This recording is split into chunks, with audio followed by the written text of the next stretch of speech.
One of the most disturbing things about war is the realization of our own capacity to engage in violence towards the other and the intoxication that that violence brings. A war correspondent, wounded veterans, historians, and others reflect on the human costs of war. Next time on Humankind.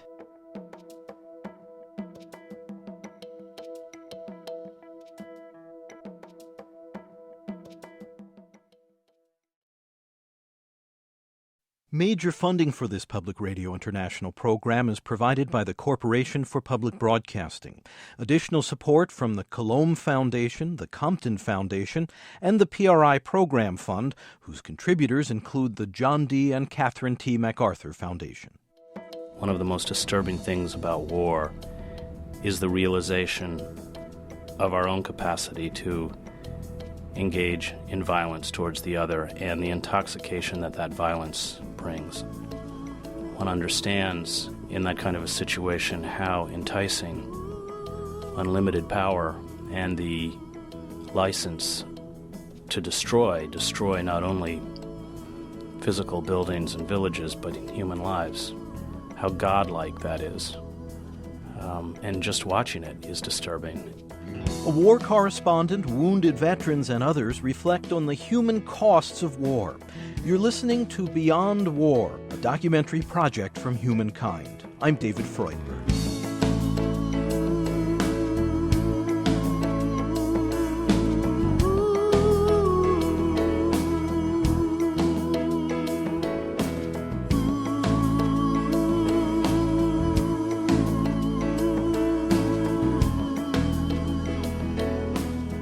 Following the blood-soaked 20th century, when military conflict left more war dead, mostly civilians, than at any time in recorded history, the practice of warfare has come to seem almost like normal behavior. We are no longer very shocked to hear about the thundering of fighter jets, the rolling of armored tanks, and the positioning of a human person in the crosshairs of a rifle lens. But regardless of cause or context, there is something intrinsically terrible when human beings undertake to harm each other on a mass scale. It is a tragedy for those on whom violence is inflicted, and also for those who are driven to inflict it.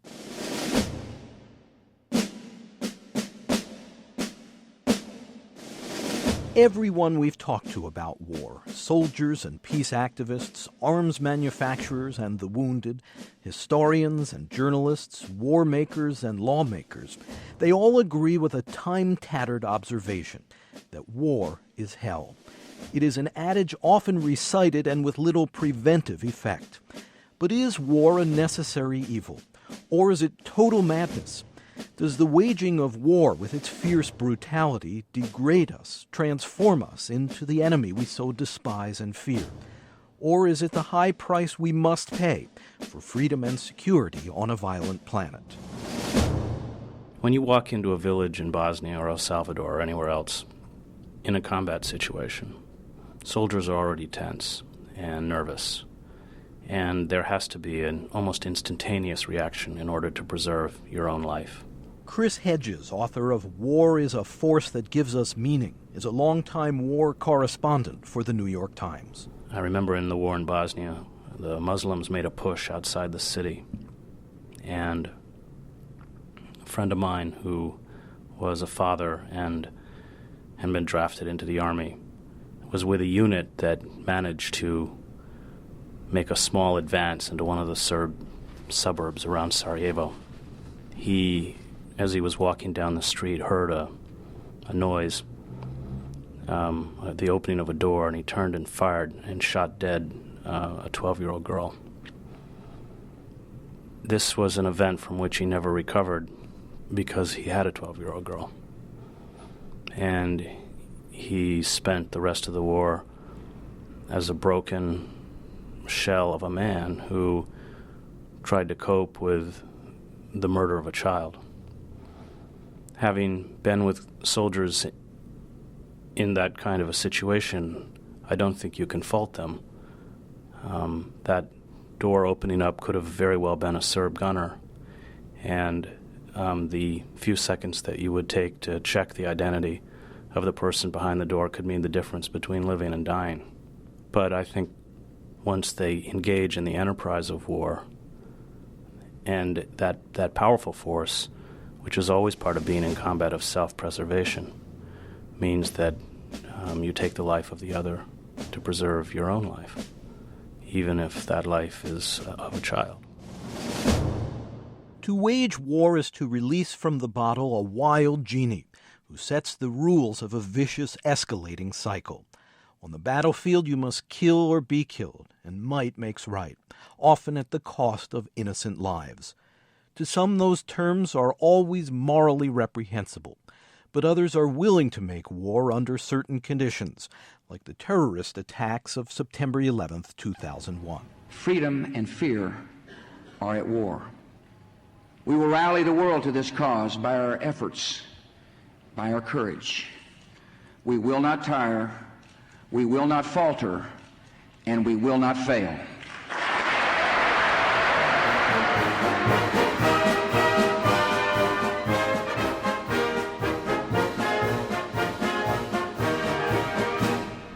I was with the Marine Corps in the Persian Gulf War and went into Kuwait with the Marines, and then went into Iraq by myself, where I was captured and held by the Iraqi Republican Guard for a week. War correspondent Chris Hedges. The frontline soldiers who were going into Kuwait in the days before battle, in the days before the attack, became increasingly sickened by the jingoism and the patriotic flag waving that was taking place in the United States. I think this is true often of combat troops. They fought for the people around them. They didn't fight for the flag. They didn't fight for any of the sort of high ideals which are always sold to us, which are part of the lie of war. And they fought to survive and to protect those with their own. I mean, and that's why all soldiers fight. War is hell. War is awful. But those who wage war, they're not pacifists. They're not guys who are humanists. Scott Ritter is an ex-U.S. Marine who served as Chief United Nations Weapons Inspector in Iraq in the 1990s. When you unleash the dogs of war, understand that you will get hell. You will get death. You will get destruction, because that is what we are trained to do, and we will do it. We will mow them down, and we'll bring our people back alive. That's the reality. And so when you tell the military guys, okay, we're going to unleash you, they want to be unleashed so they can kill as many of the enemy as possible with as little risk to themselves. You know, war's not a fair game. It's not a baseball match, where you want good two teams of equal capability going up and having a fair game. I don't want anything fair about war. If you're going to put my Marines on the field of battle, I'm going to kick the hell out of the enemy. I don't want it to be fair. I want to hold him down. I want to slit his throat. I want to bang his head. I want to blow him up. I'm going to kill him. I'm going to eviscerate him. I'm going to destroy him. That's why you unleashed me. And if you don't want that result, then don't unleash me.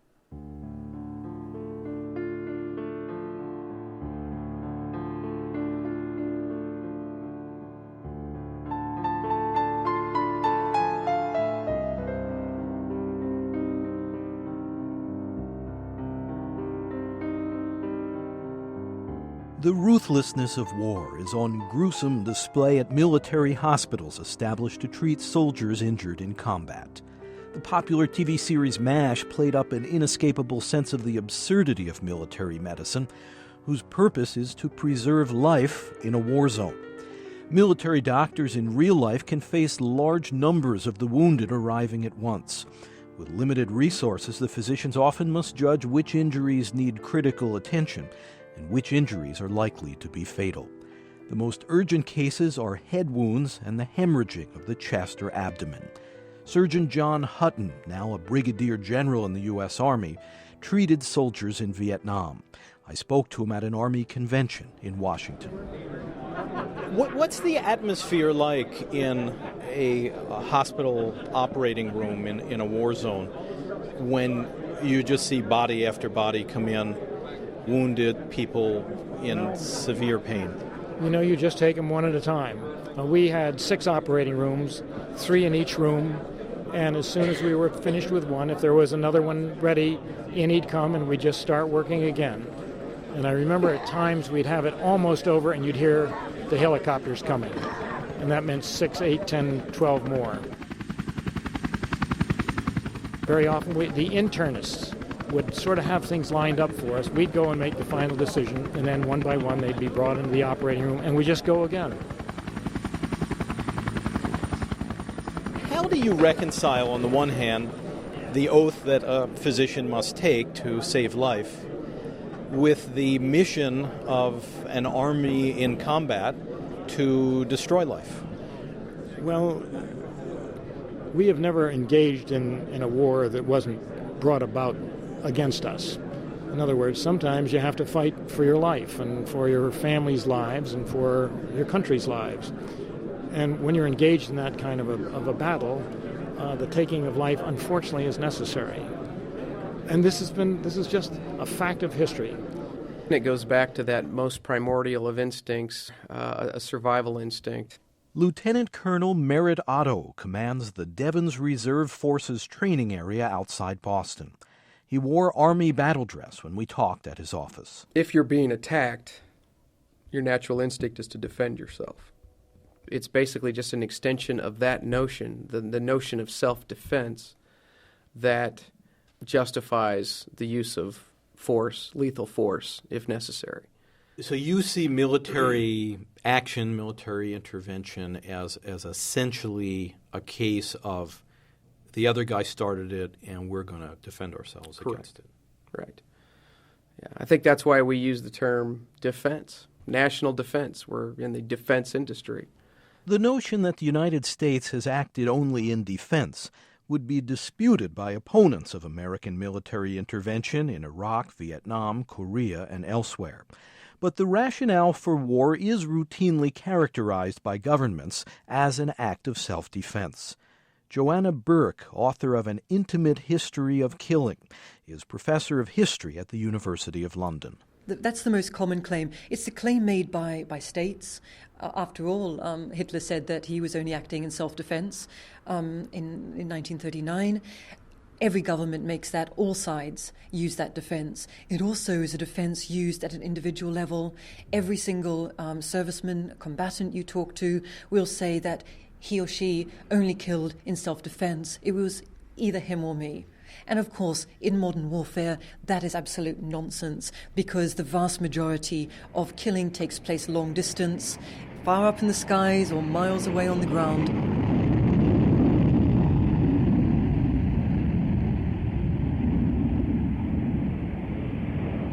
The word defense has become absurdly misused. Howard Zinn, author of A People's History of the United States, is history professor emeritus at Boston University. In, I think, a common sense and ordinary definition of the word defense, somebody is attacking you, and you defend yourself against the attacker.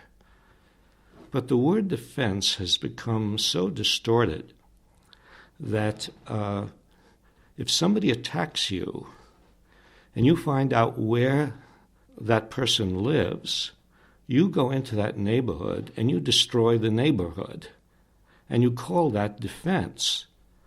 Somebody who's dropping bombs on a village because the Twin Towers were destroyed by terrorists is not acting in defense. Even if that village is a location where the people who destroyed the Twin Towers are being harbored? Well, yes, because if you want to defend yourself against, well, not the perpetrators of the attack because they are dead, but let's assume we know who planned the attack and these people are hiding out in a village, a neighborhood. Is it acceptable to kill all the people in that neighborhood or to kill the people in that village on the chance that you will therefore kill the people who planned the attack? I don't call that self-defense.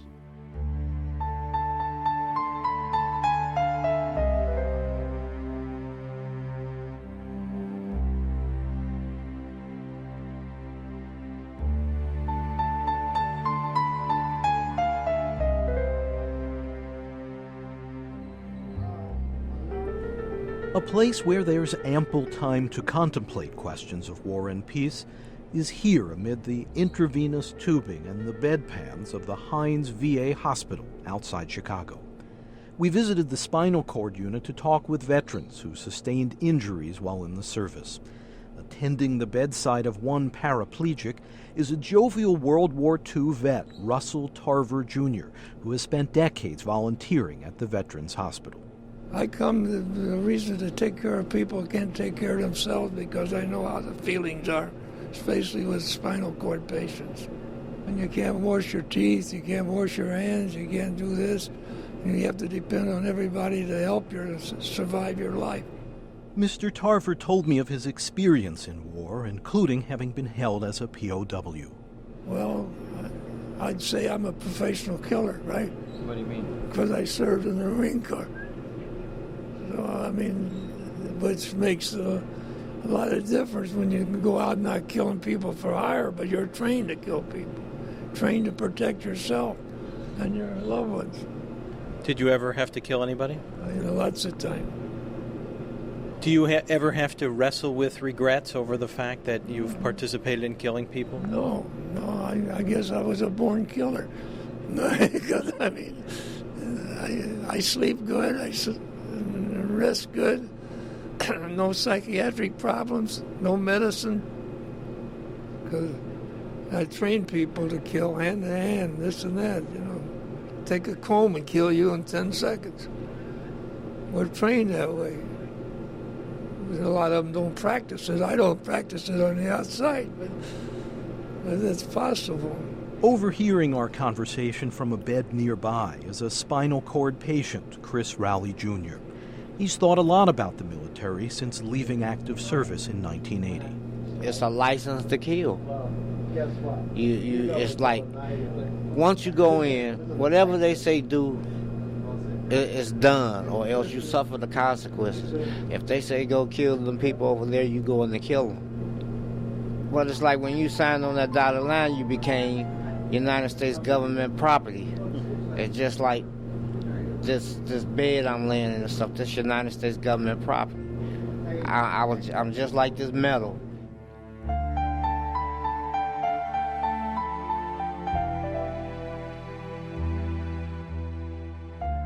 Say you detour, or say you have mind thoughts such as you resort back to thinking 10 Commandments, thou shalt not kill is one of them, right?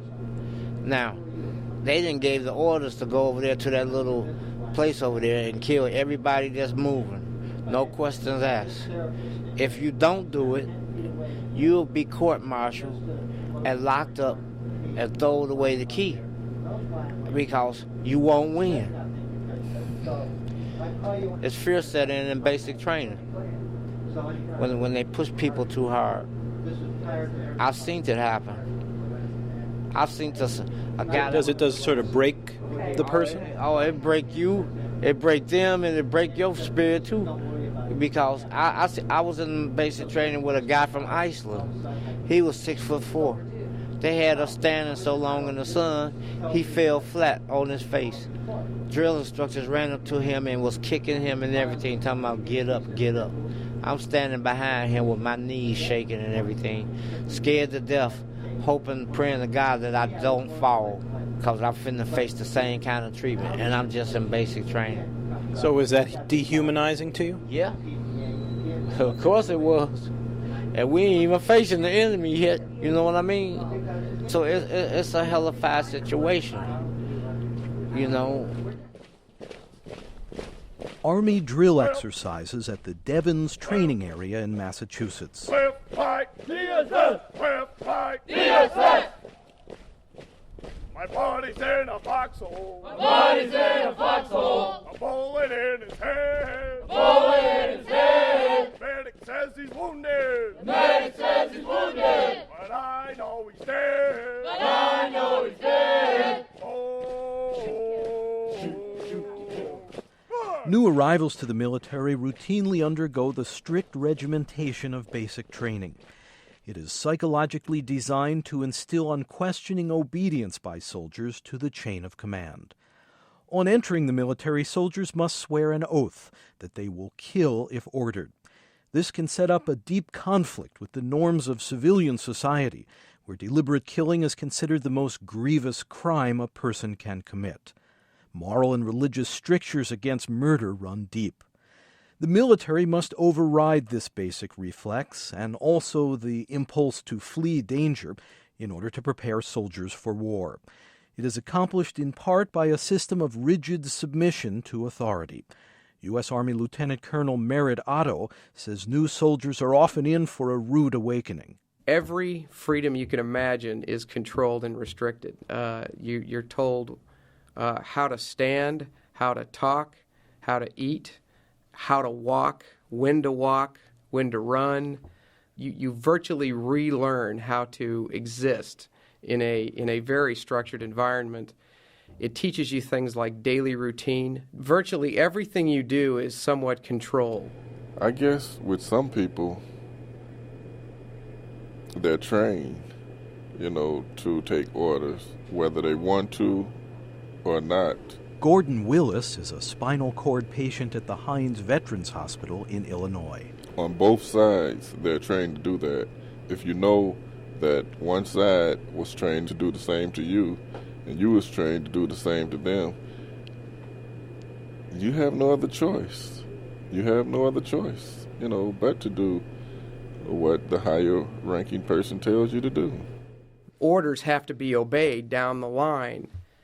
Something that a private or a lieutenant sees at the platoon level in front of them, that's his whole world. But that's a small piece of a large puzzle that's unfolding around them. And in order even to save their lives, they may have to do things that they don't think are prudent at the time. But because they don't see the whole picture, they don't understand that they need to do that. So obedience to orders is important to both accomplishing the mission and saving American lives. Well. Historian Joanna Burke in London. Even today, they still do training with the bayonet, against bundles of hay and things like that. In other words, this is an attempt to accustomize people to scary things and to teach them to convert fear into anger. In the past, there have been many, many different ways of doing this. Military training often uses live ammunition. During the Second World War, British Army recruits were taken to abattoirs and taught to kill animals, to use bayonets on animals, in order to get them accustomed to the smell of battle, the smell of blood. Just kind of desensitizing. Desensitizing is the important thing, and this is what converts your fear into anger. Military instructors are saying things like, pretend he's raping your mother. These things are drummed into people.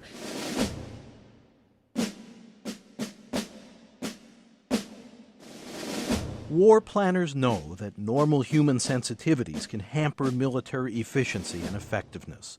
Thus, a key component of war psychology is the designation of an enemy to rally against. The enemy is typically portrayed as despicable, as a legitimate object of hatred. Historian Howard Zinn served as an American bombardier in World War II. The soldier doesn't understand what he's doing.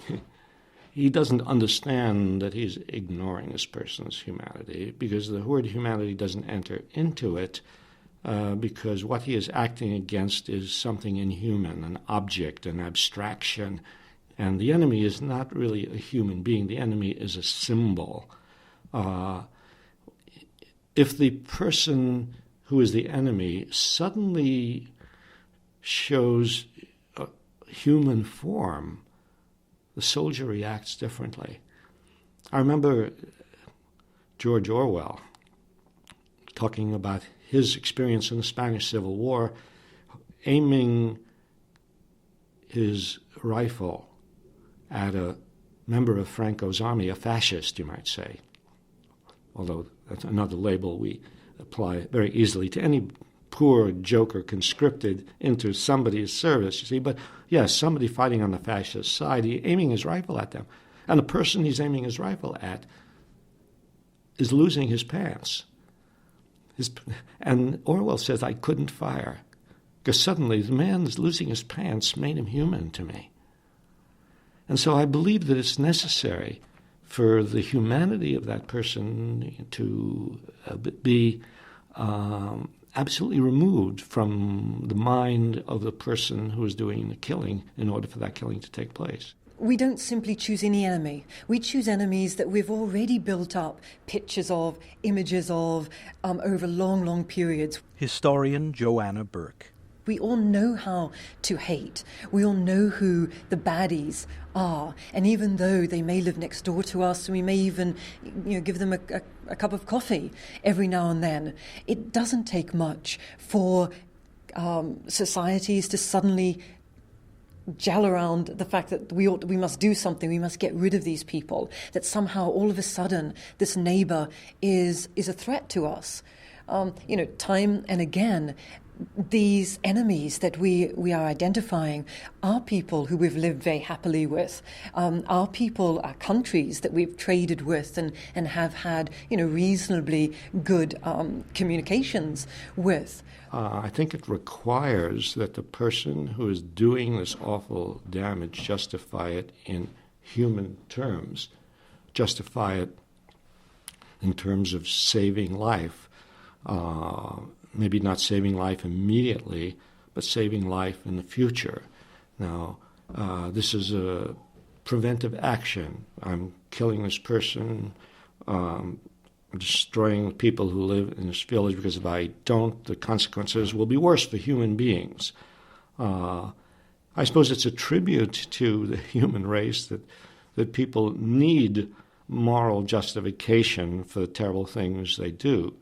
On the other hand, it makes it easier to commit atrocities. I think of the soldiers who committed the My Lai massacre. How did they justify it? Captain Medina told them that this was the enemy. These were Viet Cong, another abstraction. Viet Cong, an abstraction covering old people, women, children. The enemy covering anybody who was in a certain area, whoever they were. Captain Medina even at one point said, these are communists. And so the little children of My Lai became communists.